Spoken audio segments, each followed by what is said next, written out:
قرآن پاک نے کہا یہودیوں پہ اللہ نے ذلت مسلط کر دی ہے، یہ ذلیل ہے، ان کا کوئی دیش نہیں، یہ جہاں انہوں نے قبضہ کیا ہوا نا فلسطین میں، یہ قبضے کی جگہ ہے اور ایک مٹھی بھر ملک ہے، شاید 60-70 لاکھ آبادی ہو اسرائیل کی۔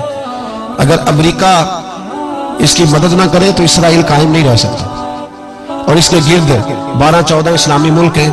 بیت المقدس مسجد اقصیٰ معمولی جگہ نہیں، حضور نے فرمایا 3 سفر کرو تو سمجھنا ہم عبادت کر رہے ہیں۔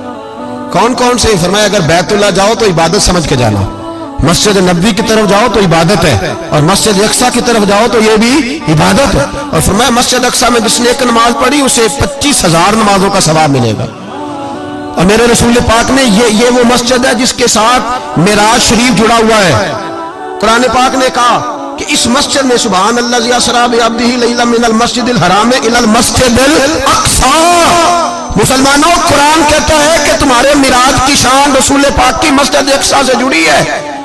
جس محبوب کو رب معراج کرائے تو مسجد اقصیٰ میں لا کے کرائے۔ وہ جگہ معمولی جگہ ہے، وہ معمولی جگہ ہے مسجد اقصیٰ۔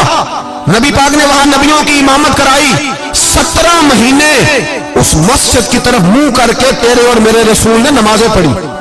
چھوٹی جگہ ہے، اور پوری دنیا کا مسلمان اسے چاہیے شرم سے گڑ جائے۔ ایک امریکہ کا صدر بول کے کہتا ہے کہ اسرائیل کو اجازت ہے اسے دارالحکومت بنائے، اور مسلمان حکمران بیان دے رہے ہیں ظالموں، لٹیروں، تم اپنی سیاستیں چمکانے کے لیے پہلے ایک دوسرے کو گالیاں دیتے ہو، پھر اکٹھے بیٹھ جاتے ہو نمبرنگ کرنے کے لیے۔ تم دین کے اس مسئلے میں سارے اکٹھے کیوں نہیں بیٹھے؟ سارے پاکستان کے سیاستدانوں کو، علماء اور مشائخ کو چاہیے تھا ایک پیج پہ اکٹھے ہوتے، اکٹھے بیٹھ کے ایک بیان ہی دے دیتے، ایک بات ہی کر دیتے۔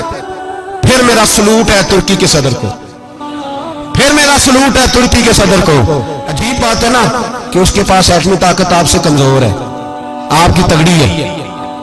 اس کے پاس جو فوجی طاقتیں ہیں وہ اپنی جگہ پر، آپ کی فوجی طاقتوں کا لوہا مانتی ہے دنیا، لیکن پھر مجھے کہنے دو نا، میدان میں بندہ ایٹمی طاقت سے نہیں لڑتا، ایمان کی قوت سے لڑتا ہے۔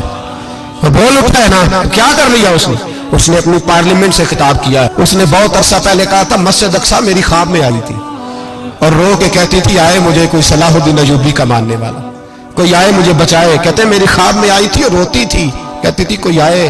اور ایک شاعر نے کہا ہے مسجد اقصیٰ نبی پاک کو بھی بلاتی ہے، کہتی ہے ایک بار پھر طیبہ فلسطین میں آ، راستہ دیکھتی ہے پھر مسجد اقصیٰ تیرا، ایک بار پھر سے طیبہ سے فلسطین میں آ، راستہ دیکھتی ہے پھر مسجد اقصیٰ تیرا۔